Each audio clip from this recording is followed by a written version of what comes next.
Follow up lang noon sa topic na napag-usapan natin.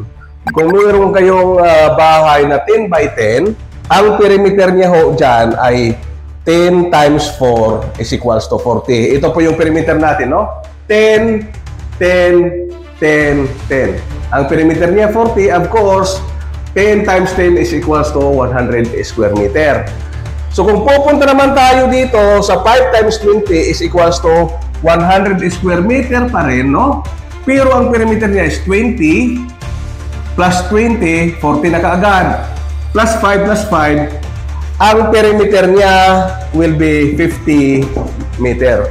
Kung itong rectangle natin ay pasisikipin pa natin, ito ang mangyayari. 4 times 25 is equals to 100 square meter pa din, no?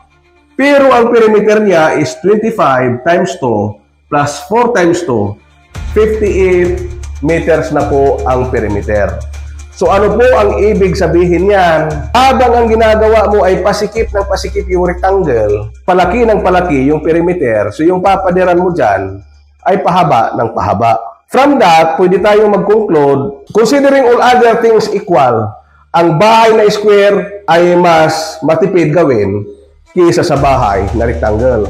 Ako po si Engineer Nonong, maraming salamat sa panonood at hanggang sa muli.